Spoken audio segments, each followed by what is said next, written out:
días, bienvenidos, bienvenidas. ¿Quién vive en Nicaragua? Gente que no vende patria. Con Carlos José Hurtado y con Byron Baltodano Sandino. Cuando son las 6 de la mañana con 30 minutos.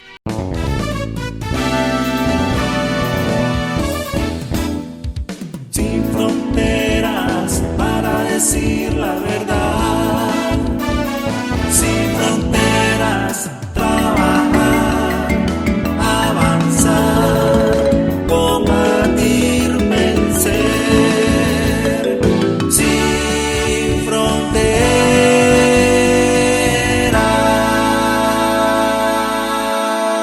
Bueno, el otro lunes no hay Sin Frontera, ¿oyeron? 16, repone el 15. Para que no se quejen, por favor.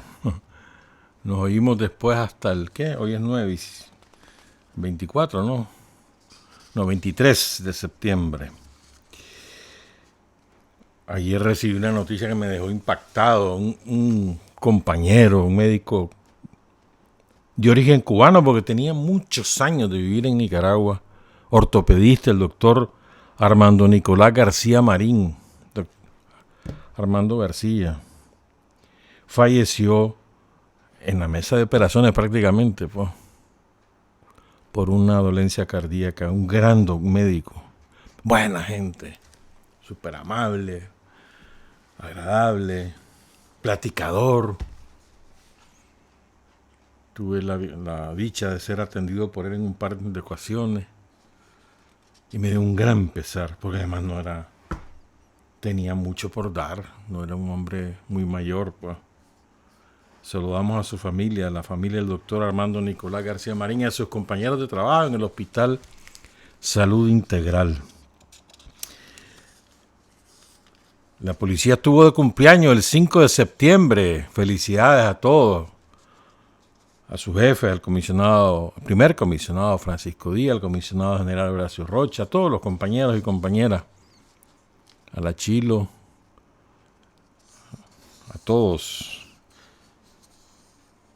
Hoy es el aniversario de la insurrección de septiembre, del inicio de la insurrección de septiembre, que fue un fenómeno que estremeció al país. Realmente Nicaragua se comenzó a insurreccionar desde el asesinato de Pedro Joaquín Chamorro, desde el 10 de enero, cuando la gente se lanzó a las calles masivamente, y después empezó la insurrección de Monimbó, en febrero, cuando cae Camilo, Arnoldo Cuán, Moisés Rivera, ¿no? Pero fue un proceso insurreccional que se desata desde el 10 de enero. Y culmina con el triunfo. Y hay tantísimos compañeras y compañeros caídos. El propio 9 de septiembre, el arranque de la insurrección, pero a lo largo de toda la insurrección, son tantísimos. Es muy difícil recopilar esa lista. Vamos a hablar de algunos compañeros que cayeron y compañeras que cayeron. No precisamente en septiembre, pero que no los conocemos la mayor parte de nosotros. Y, por ejemplo, Francisco Fuertes Olivera, me estaba recordando ayer Marco, su sobrino, que fue combatiente de Haití, de Bocay, de los años más duros, clandestino en todos aquellos años. Y se salvó de la cárcel, aquella feroz represión que se desata después de la caída en combate de Julio Buitrago. Era un experimentado guerrillero y conspirador, y cae precisamente hoy. Francisco Fuertes Olivera. Un hijo de él, un chavalito, 17 años, Vladimir Fuerte, cayó en el repliegue. O sea, cae después de su papá. Chavalito. Y también hoy es el aniversario de Jacinto Hernández, uno de los más importantes dirigentes guerrilleros, líder campesino de la zona de Cuscahuás. Ahí en Rancho Grande lo recuerdan siempre a Jacinto Hernández. Y fíjense, miren cómo cae. Fue una emboscada que la dirigió el comandante Víctor Tirado.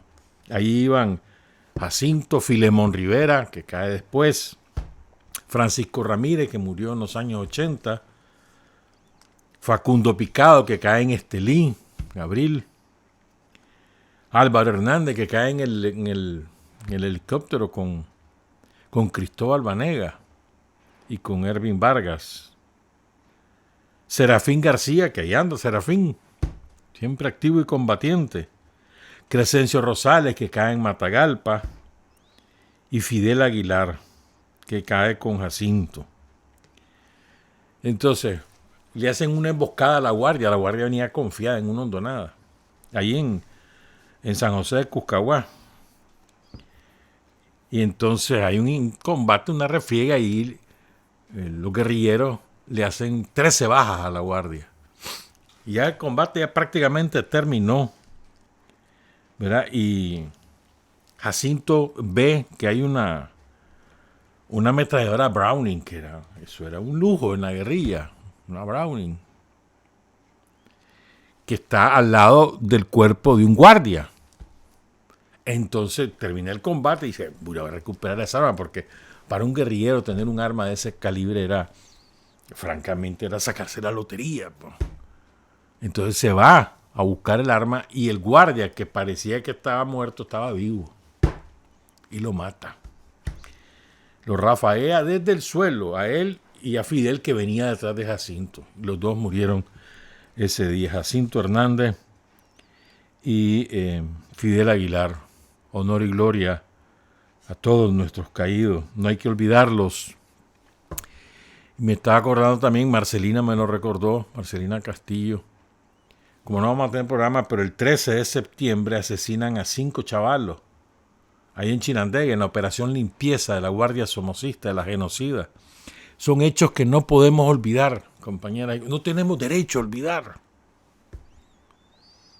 5 cipotes. Roger Madrid López, 27 años. Ofilio Durán, 17 años, estudiante de secundaria. Antonio Castillo Venerio, 23 años, estudiante de cuarto año de Ingeniería Civil en la UNAM Managua. Juan Castillo Venerio, de 20 años, estudiante de primer año de Medicina en la UNAM León. Roberto Alvarado, de 23 años, estudiante de cuarto año de Medicina en la UNAM León. Torturado y asesinado en el cuartel de la Guardia de Chinandega. Solo apareció el cuerpo de Antonio Castillo Venerio, hermano de Marcelina. Los otros 4 cadáveres fueron tirados a una acera cerca del cuartel de la Guardia y una pala mecánica del plantel de la construcción, se le llamaba en aquella época, ¿no? Lo que hoy es el MTI, los llevó a recoger y nunca se pudieron recuperar. No se sabe dónde quedaron los otros 4 cadáveres, pues. Marcelina era hermana de Antonio y de Juan Castillo Venerio y esposa de Roger Madrid López, padre de sus hijos. Saludamos a Marcelina, una mujer brillante, docente y especialista en informática, entre muchas otras cosas. Y jamás se ha rendido ante nada. Felicidades también a Marcelina por esa trayectoria. Y un saludo porque es el aniversario de su familia. Me estaba acordando, escuchando el discurso del general Avilés el día lunes. Me gustó mucho que recuperó a Germán Pomares. Pero me decía, hombre, realmente hay compañeros que son fundacionales. No fundadores, porque no estuvieron en el momento de la fundación, pero sí fundacionales del Ejército Popular Sandinista. Son todos los fundadores del Frente.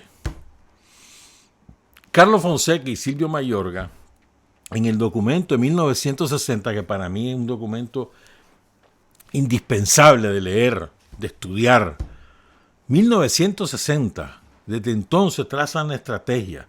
Ahí está la insurrección, ahí están las organizaciones intermedias, ahí está el ejército, ahí habla del partido, de las alianzas, de la unidad, ahí está todo. Y empezamos con Disnorte y Dinsur. ¿Cuál nos toca a nosotros? ¿Disnorte será? No, Dinsur. Qué desastre, hermano.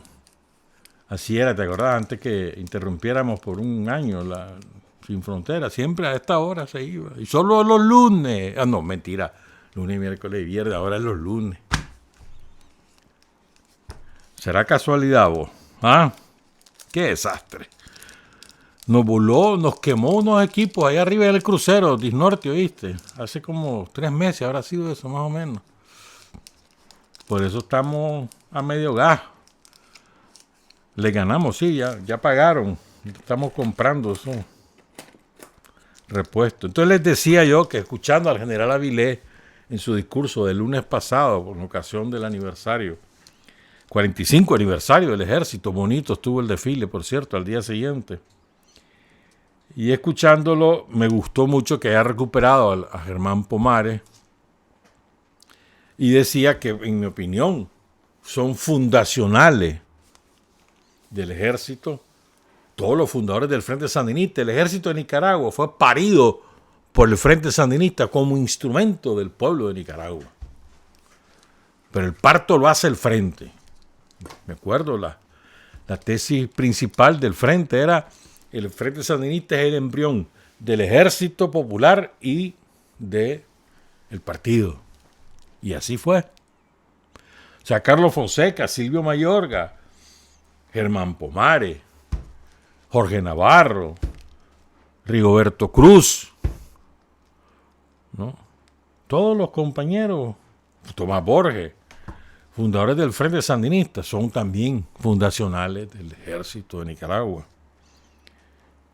Y recuerdo, me puse a buscar el documento. Yo le voy a poner 4 líneas, a leer, perdón. Recuerden, firmado el 1 de marzo de 1960, lo leen Silvio Mayorga y Carlos Fonseca en Caracas, un evento estudiantil en el cual fueron a representar a los estudiantes de Nicaragua. Y se llama Breve análisis de la lucha popular nicaragüense contra la dictadura de Somoza. Entonces ahí, durante el documento, en la lectura del documento, vos podés encontrar esta frase: el Frente Interno de la Resistencia no se llamaba Frente Sandinista, todavía no. Se empezaba a aglutinar los jóvenes alrededor de la idea de una sola organización, y Carlos Fonseca era su principal promotor. Estaba José Benito Escobar, otro de los fundadores.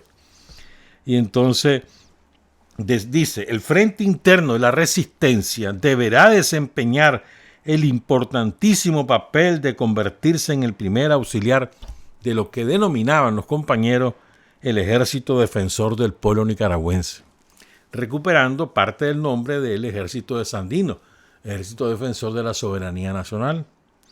Y luego, en la parte conclusiva del documento, dice: la huelga general, y así fue.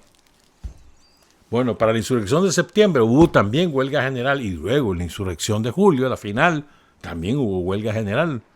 Mirá qué clase de visión la de Carlos y la de Silvio. Desde 1960, la huelga al mismo tiempo liquidará toda maniobra tendente a mediatizar la revolución y permitirá que el poder sea asumido por el ejército revolucionario, que vendrá a ser, como dijera el patriota de la independencia cubana Antonio Maceo, el pueblo uniformado. Maceo lo dijo en la guerra de independencia, estamos hablando del siglo XIX. Sí, el pueblo uniformado. Entonces, las bases fundacionales del ejército de Nicaragua son colocadas por los fundadores del Frente Sandinista, claro, por Sandino, por supuesto, pero el hilo conductor es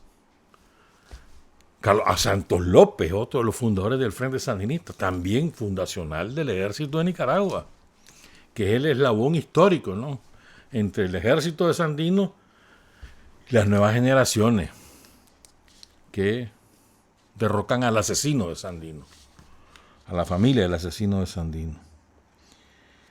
Incluso en la herencia programática de Sandino, el programa histórico del FSLN, que fue elaborado en 1969, Julio Buitrago participó desde la distancia, ¿no?, porque todo fue por correspondencia. Claro, él cae antes de que se dé a conocer la herencia programática de Sandino, pero fue uno de los que participó. También Daniel Daniel Ortega, que era el jefe, asume la jefatura del Frente Interno cuando cae Julio Buitrago. Por cierto, por ejemplo, uno de los que conoce a Francisco Fuerte Olivera, Daniel, porque Daniel es el jefe y Francisco Fuerte le respondía a Daniel. O sea, Daniel en aquella época, en aquellos tiempos, después de Pancasán, ¿no?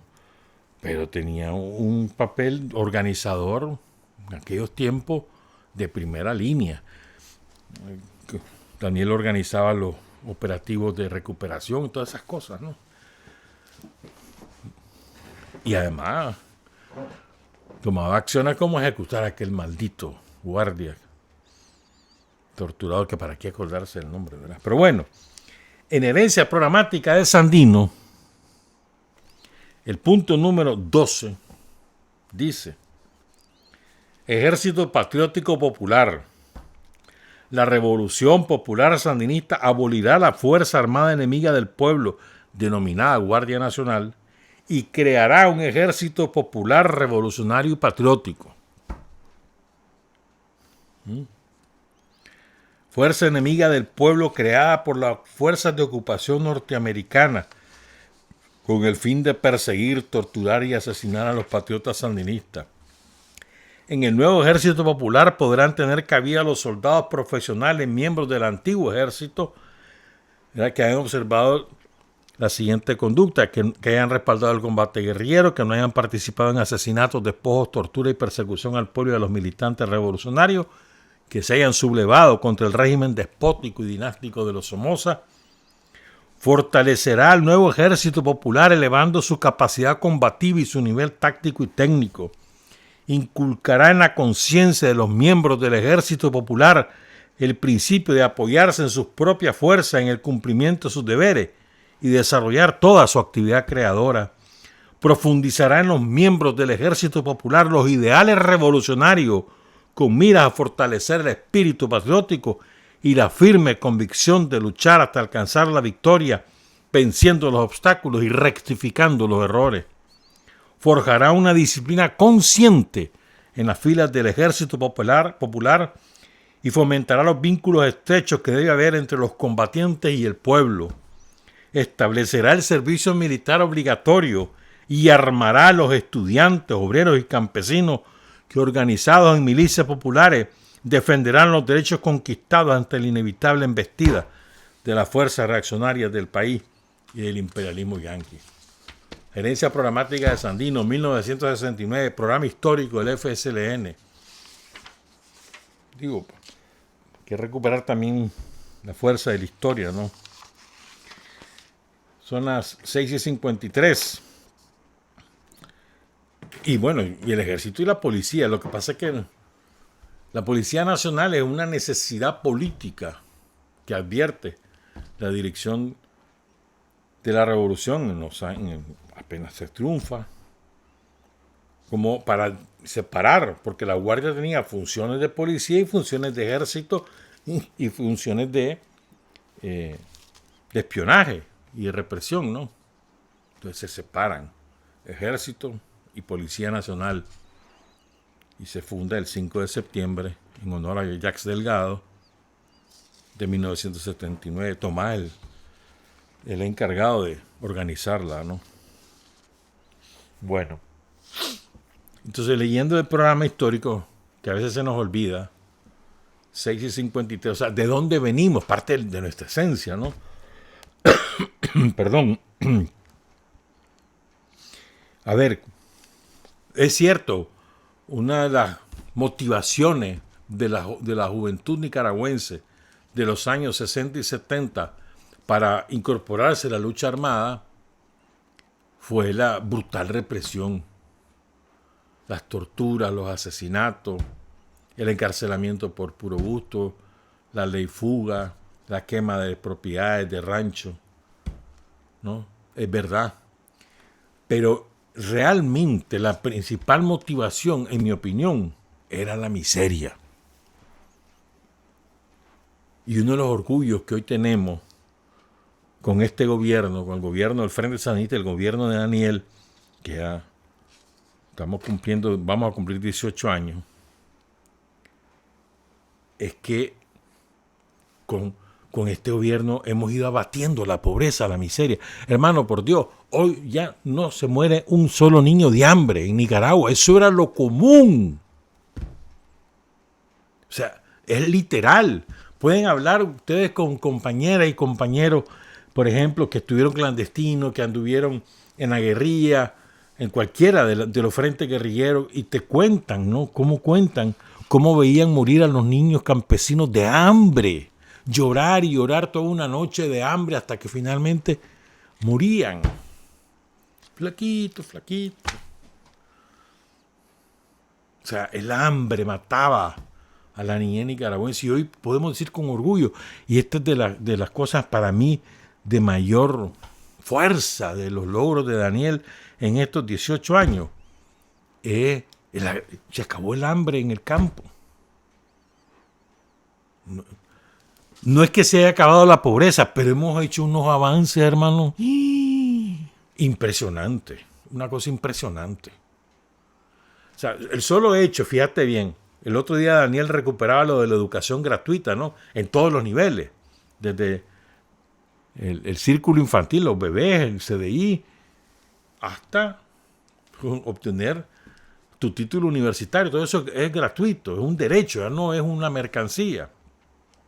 Pero es que el chavalero, además de que tiene el derecho de ir a clase en escuelas dignas, no todas las escuelas están en las mismas condiciones, es verdad, pero ahí se ha ido avanzando y además se hacen con gusto, se hacen lindas, ¿no? Por donde quiera, vos ves esas escuelas lindas. Entonces, no solamente es la escuela, ya no tienen que comprar los padres el pupitre para que el chavalito lo lleve, ni tampoco los libros porque se les entregan. Incluso en muchas escuelas se entregan los uniformes, sino que además tienen la merienda. De verdad, el otro día estaba leyendo un informe de la policía que habían capturado unos ladrones de la merienda. Yo le metería 30 años a esos cabrones. ¿Cómo van a robarse la merienda de los niños? ¿Ah? ¡Qué barbaridad! Ese es un crimen mayúsculo. Pero bueno, entonces le dan la merienda, hermano. Entonces el chavalito, la chavalita, tiene la certeza que va a comer, que va a desayunar. Y entonces, con la ayuda de los padres de familia de cada aula, se da el complemento que, pues, la merienda tiene la garantía básica de los granos, después que pollo, que huevo, que queso, lo llevan los padres, lo cocinan los padres. O sea, ese es abatir la pobreza. Ya no se diga el derecho a la salud. Como te decía el otro día, ¿no? No solamente es que tenés el hospital gratuito, el centro de salud, el tratamiento contra el cáncer, el tratamiento contra montones de enfermedades difíciles, carísimas, para su cura, sino que además te van a buscar. Allá andan detectando pacientes. Llegan a ferias de salud, que esas megaferias. Ahorita ¿a dónde fue ahorita? En Jalapa, creo. Qué montón de gente, además de especialidades, ¿no? Que medicina interna, que ortopedia, que neurología. Y van montones de especialistas con todos los equipos.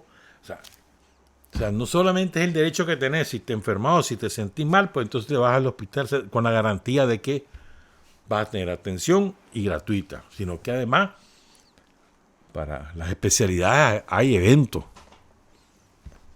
cada cierto tiempo y te llevan, por ejemplo, yo me acuerdo hace un par de semanas, fue en Jinotega. Entonces las alcaldías se encargan de a todos los pacientes que tienen determinadas dolencias, de la cual va a ser la feria, entonces los transportan entonces, a través de los ríos, de lo que sea, y los llevan, los albergan y después los regresan. Las alcaldías se encargan. O sea, ¿qué más derecho que era? El derecho a vivir. Ese es el derecho a la vida. O sea, ¿y por qué te decía yo esto? Porque tenemos que tener, me parece a mí, pues, conciencia y presente permanentemente que la lucha principal es contra la pobreza. Los yanquis quieren que permanezcamos pobres siempre, porque esa es su manera de mantenernos sometidos. El imperialismo, ese es su, digamos, el corazón de su estrategia, es mantenerte miserable para que dependas de la ayuda externa. Y entonces, como dependés de la ayuda externa, entonces te hipotecás. Entonces, el abatir la pobreza es la estrategia fundamental. Y todo lo que hace el gobierno del Frente Sandinista, todo lo que hace es dirigido a acabar con la pobreza, que hay carretera, que energía eléctrica, que agua potable, que alcantarillado, que escuelas, que salud. Todo se hace con ese objetivo. Y ahí se va avanzando de a poquito. Todos los días, un pasito más, un pasito más, un pasito más. Cuando sumás, chocho, hermano, mira por dónde vamos. Y eso se refleja en las cifras. Se refleja en el quehacer cotidiano.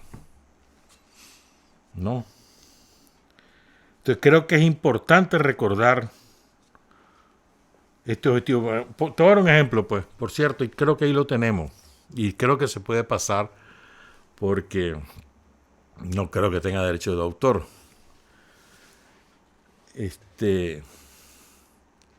La canción María Rural de Arlen Siu, esa es una maravilla de canción. Que probablemente la hizo Arlen.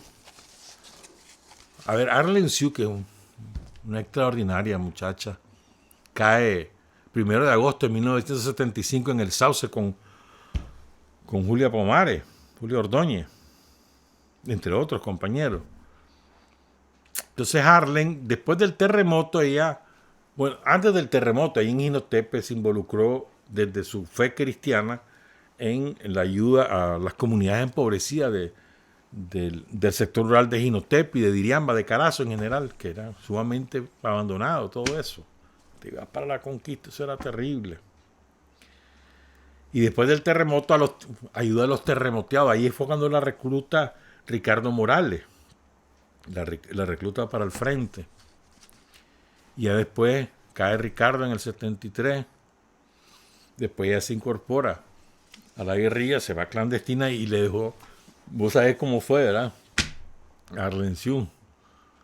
O sea, ella se va, pero no le dice nada a sus padres. Entonces sus padres un día, como a los 3 días, que no llegaba la chavala. Entonces, en los libros encuentran un libro de Juan Salvador Gaviota. ¿No has leído ese libro de Richard Bach? Si no lo has leído, buscarlo. Impreso o en digital, buscarlo. Es un libro maravilloso. Te hace pensar. Juan Salvador Gaviota, entonces ahí le di una dedicatoria donde le dice que se va a la guerrilla. Bueno, lo que quiero contar es que probablemente fruto de esa experiencia es que ella escribe María Rural. Ella tocaba la guitarra. Y vos lees o escuchás pues la letra de esa canción y es la pobreza. Por los senderos del campo llevas cargando tu pena de amor y de llanto, en tu vientre de arcilla y tierra. Tu tinajita redonda, que no es la tinaja, es la pancita, o sea, embarazada, que llenas año con año. Porque año con año una campesina quedaba embarazada. Generalmente las campesinas tenían 10, 12, 15 hijos. ¿Cuántas historias no conocés vos de tus abuelas o tus abuelos? De que ella tuvo 15 hijos, pero solo que le quedaron 7, porque los otros 8 morían de una gastroenteritis, de una calentura, de hambre. Es verdad. Hablen con las personas mayores de 60, de 70, y les van a contar. Oye, eso ya no ocurre, hermano, eso ya no ocurre. Es un logro extraordinario. Cuando uno dice, hombre, esta era una de las motivaciones de nosotros, y mira, claro, nos falta un montón, pues, ya estamos claros. Pero lo que hemos avanzado, hermano. Entonces dice, tu tinajita redonda que llena año con año de la semilla que siembra el campesino en su pobreza. Hoy quiero cantarte, María Rural, oh madre del campo, madre sin igual. Hoy quiero cantar tus vástagos pobres, tus despojos tristes, dolor maternal. Desnutrición y pobreza es lo que a vos te rodea. Choza de paja en silencio, solo el rumor de la selva. Tus manos son de cedro, tus ojos crepúsculos tristes. Tus lágrimas son barro que derramas en las sierras. Por esa razón, en esta ocasión, hoy quiero cantar a tu corazón. Hoy quiero decirte lo que siento por tanta pobreza y desolación. Por las praderas y ríos va la madre campesina, sintiendo frío el invierno y terrible su destino. Por los senderos del campo llevas cargando tu pena de amor y de llanto, en tu vientre de arcilla y tierra. Es linda esa canción. La vamos a poner, ¿verdad? A ver si no nos las cortan en YouTube después.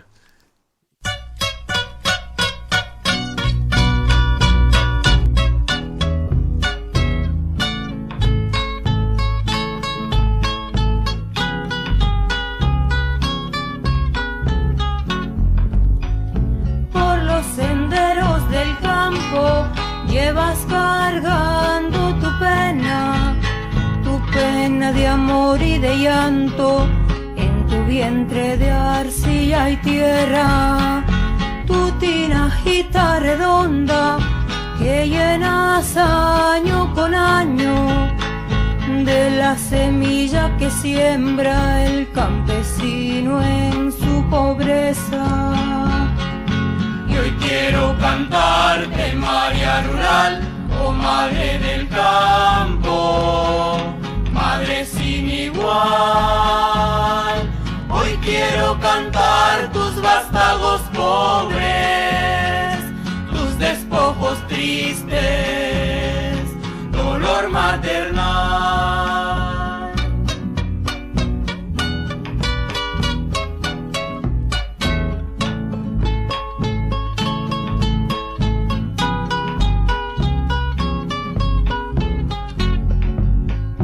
Desnutrición y pobreza es lo que a vos te rodea. Choza de paja en silencio, solo el rumor de las selvas. Tus manos son de cedro, tus ojos crepúsculos tristes, tus lágrimas son de barro que derramas en la ciénaga. Por esa razón en esta ocasión hoy quiero cantar a tu corazón. Hoy quiero decirte lo que siento por tanta pobreza y desolación.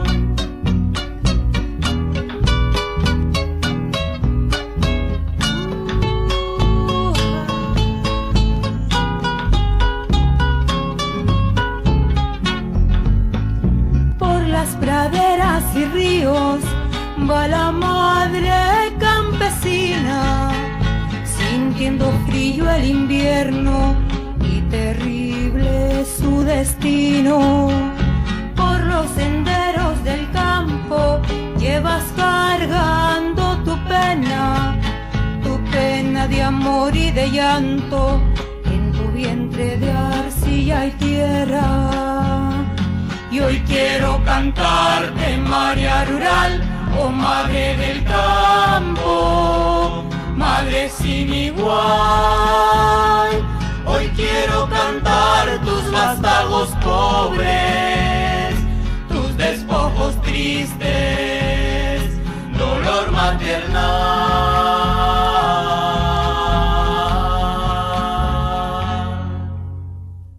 No, nadie tiene la certeza, la compuso Arlencio en el 72, 73 máximo.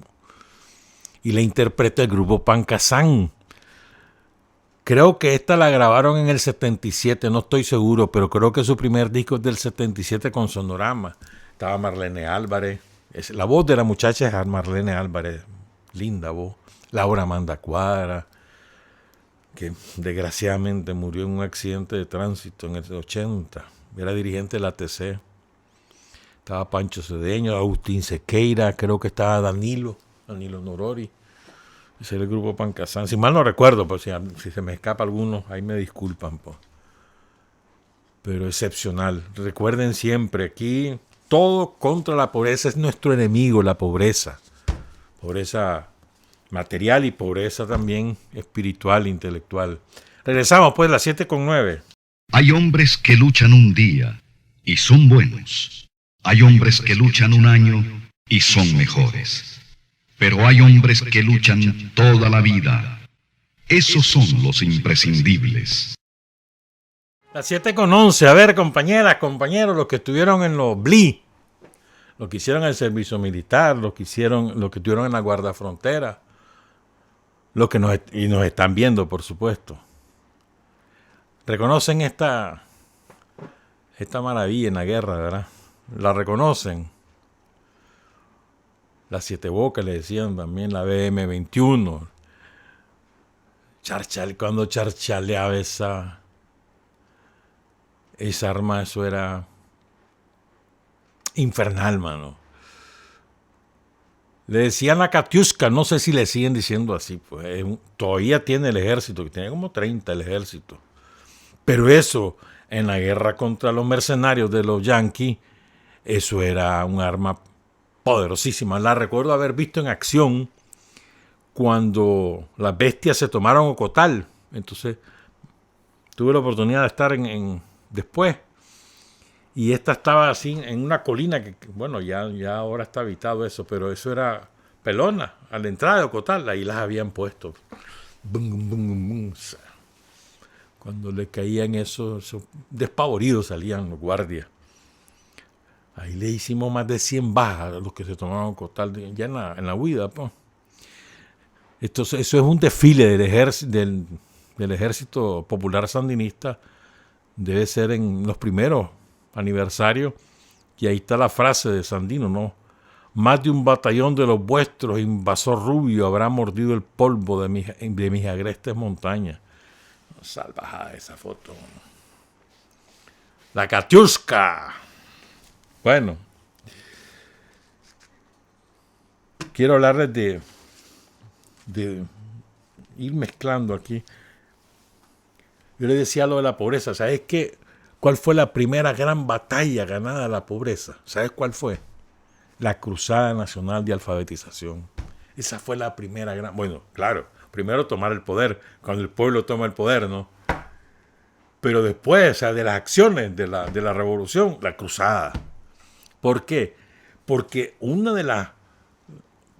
probablemente la principal manera de mantenerte en la pobreza, en la miseria, en la desolación, como dice Arlen, es la pobreza.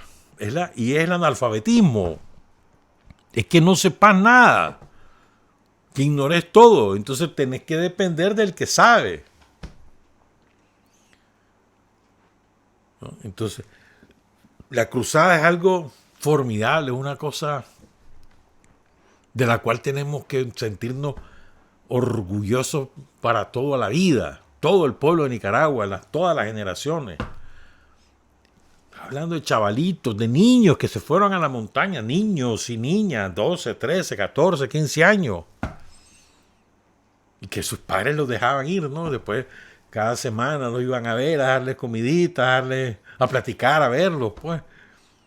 Eso es una cosa formidable. Pero el resultado, el bajar del analfabetismo de alrededor del 60% real, aunque oficialmente se reconocía el 53%, al 12%, eso es algo extraordinario. Y entonces, ¿cómo sería? Pongan cuidado. En Estados Unidos hay un relato famoso, por ahí lo tenía yo, de aquel, bueno, no importa. Él cuenta cómo los esclavistas en Estados Unidos castigaban con tortura y muerte a aquel que enseñaba a leer y escribir a los esclavos. Sabían el poder, ¿no?, de la lectura. Entonces torturaban y mataban. Y si descubrían que un esclavo ya había aprendido, a ese lo mataban segurito, porque contaminaba al resto. O sea, ese es un instrumento de dominación salvaje. Pues.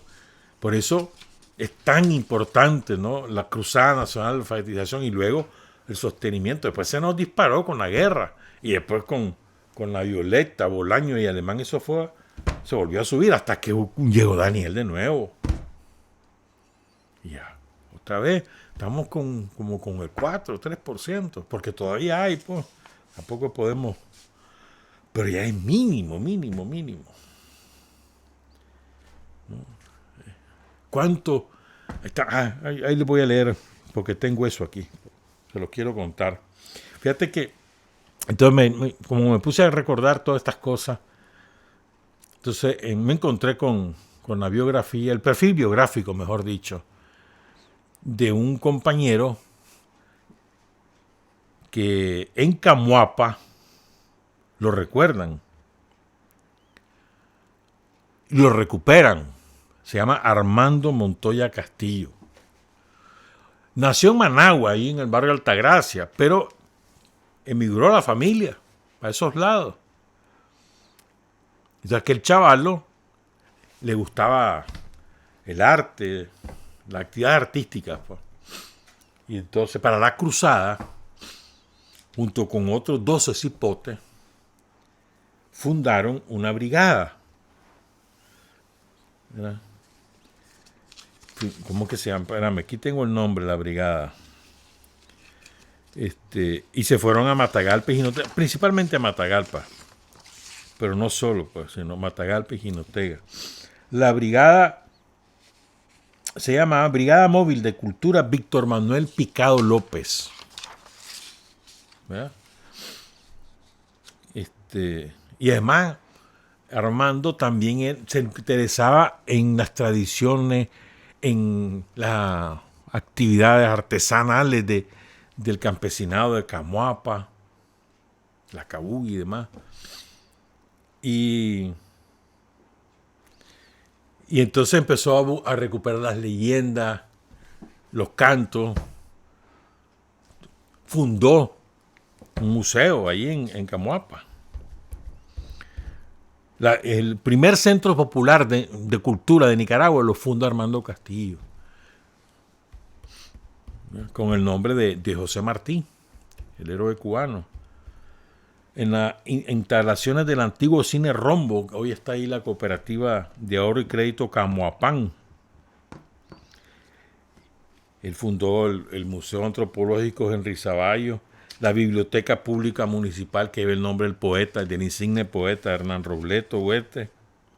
Bueno, el caso es que con la brigada, y aquí es lo que quiero untar, se fueron a Matagalpa, pues, y andaban, y esto lo cuenta uno de los integrantes de esa brigada, Manuel Salvador Guevara, ya, un maestro, se hizo maestro, creo que ya está jubilado, no estoy seguro, pero creo que ya está jubilado. Entonces no eran 12, eran 14. 12 varones y 2 mujeres. Entonces dice el compañero Manuel Salvador Guevara: nos movilizábamos por todo el departamento de Matagalpa. Dormíamos en el Cine Perla, que ahora creo que es el Super La Colonia. Ahí vale la propaganda, ahí en Matagalpa. Creo, no estoy seguro. O en el Club Social. Los responsables del Ministerio de Educación de aquel entonces nos dieron los puntos que íbamos a recorrer, o sea, los sitios. Cuando llegábamos miren qué bonito, cuando llegábamos a las comunidades, nos reuníamos con los brigadistas de educación y ellos nos comunicaban las problemáticas que tenían en ese momento. Después de la plática, nosotros comenzábamos como equipo a hacer poemas referidos a la problemática de esa comunidad en ese momento. Hacíamos sociodramas referidos a esos problemas, conversatorio con la comunidad para hacer conciencia de los problemas y que la misma gente buscara una solución. Miren qué lindo eso. Entonces, llegaban al sitio, ¿no? Cualquier comunidad. Entonces se reunían con los brigadistas. A ver, contarnos pues cómo está la situación. Fíjate que aquí el problema es, voy a inventar, pues el problema es que las flores las cortan, el problema es tontería. Estoy inventando, pues. Pero conocían los problemas de la comunidad, entonces lo que hacían era sociodrama y conversatorios y poemas sobre esos problemas para motivar que la gente adquiriera conciencia y buscara soluciones. Miren qué lindo lo que hacía esta brigada en la cruzada de comunidad a comunidad campesina, ¿no? Es lindo esto. Entonces llegábamos a las comunidades, dormíamos con los campesinos en sus hogares, en las mismas condiciones que los brigadistas y en las mismas condiciones de vida de los campesinos. Nunca se me va a olvidar, dice, cuando se realizó el aniversario de la Revolución Popular Sandinista. del primero. Pudimos entonar la canción del comandante Carlos Fonseca y unas 25,000 personas que habían alrededor de esa plaza de Matagalpa la corearon con nosotros y la cantamos 3 veces. Dice, oigan qué interesante, Manuel Salvador Guevara, profesor, maestro. Dice que fue un fenómeno muy grande y comenzamos a aglutinar, a unir a los artesanos de cuero, de madera. Los artesanos de Camuapa empezaron a florecer en el municipio y más allá, algo que nunca se había visto en Camuapa. Esta es parte de la labor de compañeras y de compañeros como Manuel Salvador Guevara y como Armando Montoya Castillo. ¿Verdad? Después se metió a trabajar con los artesanos del cuero, de la pita, se fueron a la feria, a la del maíz, anduvo en Bulgaria y en México. Y fíjate que cuando se inició en 1983 el primer Museo Didáctico Comunitario, y ahí adivinen quiénes llegaron: Gabriel García Márquez, Roberto Fernández Retamar, Nicolás Guillén, Armando Hart, Julio Cortázar, Vilma de la Rocha, esa extraordinaria compañera, Carlos Martínez Rivas, José Coronel Urtecho, Fernando Silva, entre otros. Es lindo, ¿no? También, por ejemplo, armaron la obra de teatro El Tío Coyote y Tío Conejo, cuentos que se han ido perdiendo. Yo de chaval, ¿vos te conocés esos cuentos? Son cuentos nica. No conocés ninguno, ¿verdad? Qué barbaridad. ¿Vos sí lo conocés? Son geniales, son cuentos nica, El Tío Coyote y El Tío Conejo. Como 5 o 7 hay, distintas. El Tío Coyote, que era bandido, pero el Conejo era peor. Conejo engañando al Tío Coyote. Barbaridad, man. Ahí lo presentaron en la sala mayor del Teatro Rubén Darío. Con Maritza Cristina Roque Oporta tuvo su único hijo, Armando Montoya Roque. El Frente lo designa secretario político de Comalapa, al lado. Ya vamos a hablar de Comalapa, porque Comalapa era bueno, no me voy a desviar. Y a los meses de haber sido nombrado, la Contra lo emboscó y el 7 de septiembre de 1988 lo mató. La Casa de Cultura de Camuapa lleva su nombre. Él está sepultada en el cementerio de Camuapa ahí después sepultaron a su mamá, Socorro Castillo Mata. Su único hijo, Armando Montoya Roque, que nació a principios de 1987. Honor y gloria a Armando Montoya Castillo. Entonces, ¿por qué? Entonces, buscando Comalapa, me acordé de tantas cosas. Fíjense, Comalapa era un pueblo sumamente importante hasta que se hizo la carretera. La carretera mató a Comalapa. La carretera que une, pues, San Benito con el Rama, ¿sí? Porque pasó a 15 kilómetros donde estaba el pueblo, y antes Comalapa era el paso obligado de todos los que venían de la montaña. Pasaban por Comalapa para poder irse al lago, agarrar barco, o irse por el camino que bordeaba el lago Cocibolca, salía por el Guayabo hasta llegar a Granada. Pero apenas hizo la carretera, se acabó Comalapa. Ahí hay casas viejísimas. Comalapa, vos lees la historia del siglo XIX, la primera mitad del siglo XX, y ahí encontrar se menciona Comalapa constantemente. Es un pueblo que no fue fundado por españoles. Un pueblo aborigen. No se sabe cuándo se fundó, pero era un pueblo aborigen, un pueblo nuestro, Comalapa. El territorio municipal de Comalapa es más o menos 600, 700 kilómetros cuadrados. Creo que es el segundo más grande de Chontales, porque el más grande es Acoyapa. Acoyapa tiene como 1,300 y tiene costas con el lago. Lo que pasa es que uno ve Comalapa como Comalapa de la carretera que da hacia el norte, hacia el este. Entonces vos crees que ese es Comalapa. No, hombre, si Comalapa es mucho más grande y hacia la costa del lago, montones de comunidades hay ahí. ¿verdad? Entonces, me acordé de Comalapa porque ahí nacieron los Núñez, los hermanos Núñez. Y ahí mataron a un enorme ser humano que era Alfonso Núñez, hermano de Daniel. Yo conocí a Alfonso allá como el 78, por ahí. Y era un pan de Dios. Alegre, divertido, siempre de buen humor, bromista. Metido en el frente desde el principio de los 70 a través de las comunidades cristianas. Allá, lo que hoy es el Tumaladalia, pues. Con su hermano Daniel y su otro Alfonso. Y sus otros hermanos, ¿no? Pero Alfonso era el más divertido de los tres. Y eso que Daniel también, ¿verdad? Que ya también falleció hace como 3 años, ¿no? Daniel Núñez. Uno de los fundadores de la ONAG es Alfonso. Entonces, miren cómo, esto hay que contarlo, compañeros, porque no lo podemos olvidar. Y entonces en las circunstancias actuales, cuando aquí el somocismo nos habla de esto y de lo otro, el neosomocismo, que es el somocismo de siempre, que son los mismos yanquis, cuando te hablan de democracia, de libertades, de no sé qué, basura, eso es lo que son ellos, basura. Acuérdense de cosas como esta que les voy a contar. Bueno, ¿querés saber de Comalapa? El Cerro Quizaltepe de Comalapa es el límite con Buaco, creo, sí.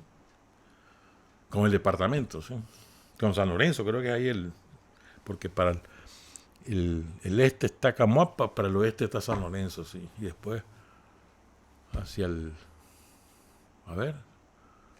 sureste está Coapa. Y para el noroeste está el lago. Bueno, y Quizaltepe, ¿se acuerdan de ese cerro, no? El famoso, donde está la piedra que uno lo ve, que se queda admirado, aquel cerro. Bueno, esa es parte de Comalapa. Bueno, entonces, ahí también hay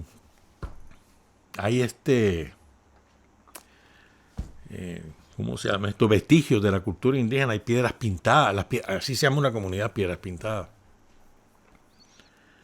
Y ahí grabado. Comalapa tiene mucho que ofrecer, lo que pasa es que, bueno, ¿sabes cómo es? Hay otras prioridades por ahora. Del monolito, ¿no? De la Piedra del Toro. Entonces, fíjense, Alfonso Núñez era un líder campesino, autóctono de Comalapa. Ahí vivía él, líder de la UNAG. Entonces, el 7 de noviembre de 1986, se habían convocado actos en todas las cabeceras departamentales y un acto central en Managua para recordar el 10º aniversario de la caída de Carlos Fonseca. Entonces Alfonso va para Huigalpa. Pero lo que era costumbre de Alfonso y de los líderes sandinistas en los pueblos que tenían acceso a un vehículo, le avisaban mucha gente sabía que iba a ir a Huigalpa o que iba a ir a donde fuera, ¿no? Entonces llegaban y pedían ray. Entonces él tenía un jeep, ¿verdad? Entonces se fue para Huigalpa con su chofer y le dio ray a Armida Enríquez, a Juana Duarte, 66 años, a Santos Calero, una mujer de 23 años, a Alfredo Miranda, de 33 años, y a Norman Elí Duarte Taleno, de 31 años. El chofer se llamaba Ramón Hernández, 25 años. ¿Verdad? Entonces la carretera entre Comalapa y el Empalme de Santa Rosa, son más o menos 15 kilómetros, a Huigalpa son como 40 y a Managua, Comalapa está como a 130, algo así. ¿Verdad? Entonces el caso es que en eso era camino. Lo emboscan. Y el objetivo era Alfonso. Dicen los que vieron su cuerpo que tenía como 100 orificios. A él lo sacan del vehículo y le dejan ir una andanada. Yo creo que todos los contras fueron, que eran como 120, le dispararon al cuerpo de Alfonso. O sea, no les bastó matarlo, sino que se ensañaron. ¿Verdad? Ahí quedan muertos 4 de los 7 ocupantes. 5, perdón, de los 7 ocupantes. Y los otros 2 murieron después. Uno muere en la noche ahí en el hospital de Huigalpa y el otro murió días después en un hospital de Managua. Pero lo que quiero más contar es esto.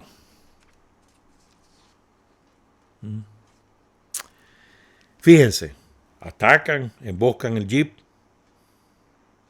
sacan, los pasajeros salen corriendo, los matan cuando van corriendo, o les disparan, pues algunos caen heridos y otros caen muertos. El jeep se está incendiando, en el jeep quedan 4 o 3 de ellos y ahí mueren quemados. O quizás ya habían muerto de los balazos y su cuerpo incinerado. Juana Duarte, 66 años, recuerden esa edad, está afuera, está herida. Entonces, la contra ve que está herida y ¿saben lo que hicieron? Una mujer de 66 años.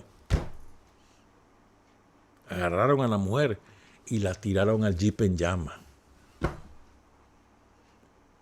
Así murió Juanita. Esto no es cuento de camino, hermano. Eso está relatado, eso está testimoniado, eso está documentado. Ese es el somocismo. Esos son los yanquis. No te acordás de los tranqueros con esto, con esta atrocidad.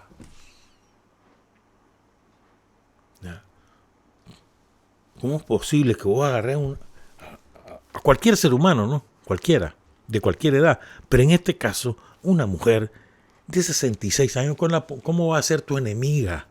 ¿Cómo la vas a considerar un objetivo? Y la está herida.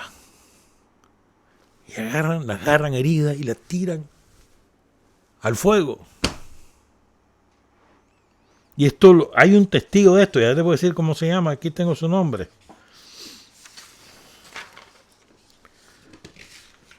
Se llama, de apellido Flores, Martín Flores. En ese momento tenía 26 años, de eso hace ya casi 40. Y Martín lo vio. Vio cuando los contras agarran a la Juanita y la tiran al jeep. No vio el ataque como tal, él llega despuesito. Pero todavía está ahí, están los contras, etc. Él iba en una moto. Dice que cuando iba en la moto, un campesino que estaba ordeñando su vaca, le avisa que se oían disparos. Entonces él deja la moto, sube la cuesta para ver qué está pasando y ahí lo ve. Se olían los neumáticos quemados. Y pude ver que Juanita seguía viva, pero herida.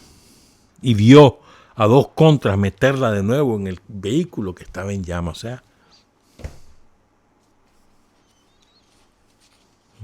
dice que solo vio a 4 de los contras, esos 2 y otros 2 que estaban en una colina vestidos con uniforme de camuflaje.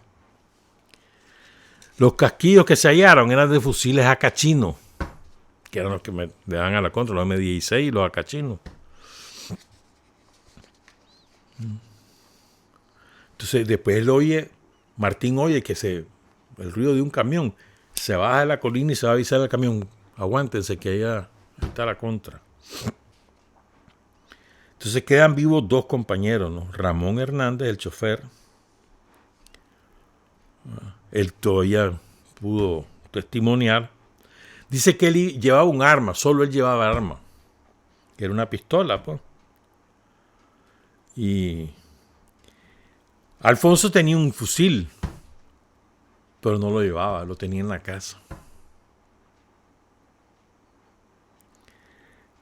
Hernández quedó gravísimo. Pero fíjate, Le perforaron el intestino, el vaso, el ano, todo. Y consciente el hombre todavía pudo dar testimonio. Lo meten a la cirugía ahí en el hospital regional Asunción de Huigalpa. 5 horas y media, hermano. Aguantó la operación. Pero ya en recuperación ahí falleció. Y otro que quedó así más o menos fue Norman Elí Duarte. Perdón, es Norman Elí el que le pasó todo esto. Y Ramón sí queda vivo, que él logra testimoniar, lo trasladan a Managua y es en Managua donde muere. Y Norman Elí es el que lo operan y después de la operación y recuperación falleció. ¿Verdad? Perforado el hígado, la vejiga, la uretra, el intestino grueso y delgado, el colon, el ano, 2 vértebras destrozadas, un brazo y la pierna fracturado, la próstata fragmentada, fractura en la pelvis, lo destrozaron, hombre, y quedó vivo. Casi ganas de vivir la de ese hombre. Su esposa Crustallen dice que su marido iba a ver un amigo y procrearon 2 niños, uno de 3 y otro de 1 año y medio.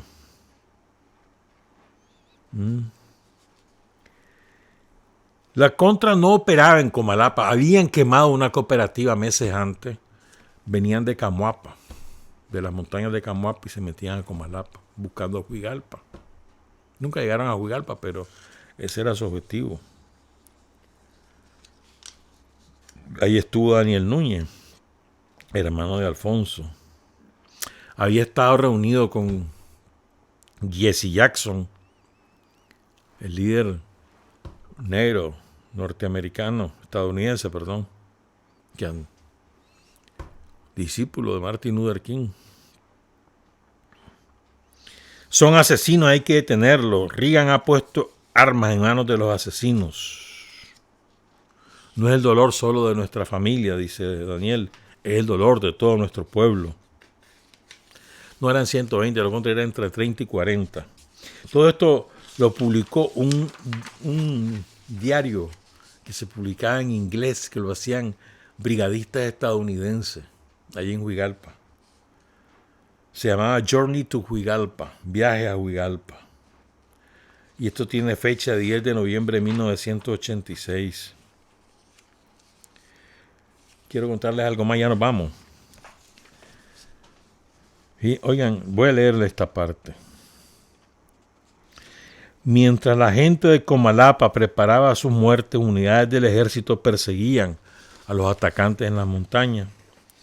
Mientras los dolientes se reunían en las casas de Núñez y de las demás víctimas, no se sabía nada de la captura de la banda. En los servicios funerarios resonaron cánticos familiares, presente, presente. Y llegó ahí un representante de esta organización, de la delegación de Ann Arbor, estadounidense. Comparto su dolor y su angustia, le dijo a la gente. Y hemos venido en son de paz a traer medicinas y material educativo. Ahí habló Víctor Tirado. Y decía, tienen con ustedes a los niños, tienen que enseñarles la historia de Alfonso Núñez para que ellos también puedan retomar su obra. La obra de la revolución no se va a quedar atrás, porque la obra de la revolución no puede ser asesinada físicamente. La obra de la revolución continuará. Y ahí estaba el niño de 2 años y medio, el niño de Alfonso. Sí. Y lloraba aquel chaval. Tenía 2 hijos, Alfonso. Y los demás cuerpos, el cuerpo de Alfonso quedó pasconeado. Entonces lo tuvieron que coser y dejar solo el rostro para que nadie más viera el resto. Porque estaba pasconeado, era horrible. Entonces, te imaginas a los niños ahí despidiéndose de su padre. Las pobres Juanitas y los otros compañeros. Y de verdad que tengo que mencionarlos a todos. ya lo mencioné y lo quiero repetir. Alfonso Núñez tenía 45 años cuando lo mataron.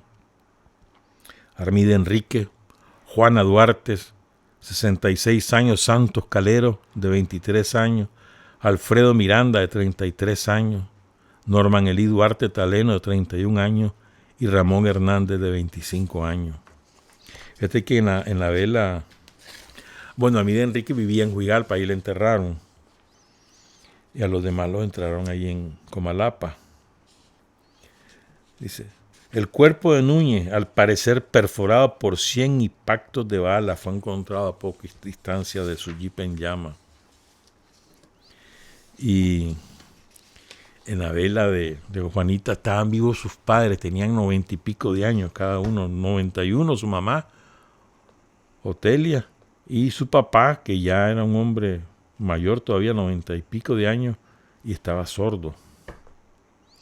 Entonces lo que se preguntaban, ¿no?, la familia era quién va a cuidar de los niños o de los muchachos, pues. Porque Juana ya había criado a sus hijos, su hijo mayor tenía 37 años y su hijo menor 21, que por eso es que ella salió, por eso es que le pidió raya a Alfonso, porque al chaval o al menor lo acababa de reclutar el servicio militar, y entonces ella lo iba a ver a Huigalpa, a eso iba. A eso iba. Y decía Víctor Tirado: la guerra está creando una nueva generación de la revolución. Y Víctor conoció a Alfonso Núñez en los años 70, imagínate. No olvidemos a los compañeros, fundador de la UNAG, Alfonso Núñez. Un gran, de verdad que sí, estuvo preso de Somoza. Los hermanos Núñez, que fueron capturados por los Somoza a principios de diciembre del 74. René Núñez, que no tienen nada, no son parientes. Y a René no lo incluyen en la lista, pero a los hermanos Núñez sí, y lo logran sacar y logran salir junto con Daniel, José Benito y demás compañeros, y con Jacinto, Lenín, y salen para Cuba. Y después van para Panamá, etcétera. ¿Por qué les cuento todo esto? Porque no hay que olvidar a los nuestros. No tenemos derecho de olvidar el ejemplo y la vida de nuestros muertos y las circunstancias en que fueron asesinados. Como Jacinto Hernández, que ese líder campesino, Fidel Aguilar. No. Como los hermanos Castillo. Como Francisco Fuertes, por cierto. Hoy su aniversario. Como todos los caídos de la insurrección de septiembre que empezamos hoy a conmemorar. Hay actos en Chinandega, Masaya, en Estelí, en León. En Masaya cayó Ulises Tapia para la insurrección de septiembre.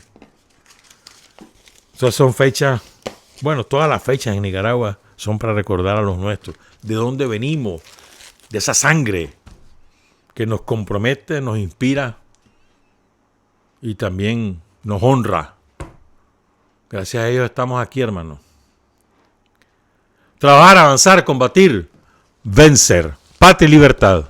Revolución es sentido del momento histórico. Es cambiar todo lo que debe ser cambiado. Es igualdad y libertad plenas.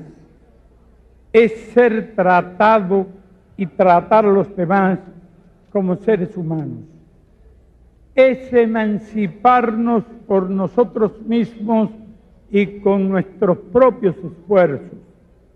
Es desafiar poderosas fuerzas dominantes dentro y fuera del ámbito social y nacional. Es defender valores en los que se cree, al precio de cualquier sacrificio. Es modestia, desinterés, altruismo, solidaridad y heroísmo. Es no mentir jamás ni violar principios éticos.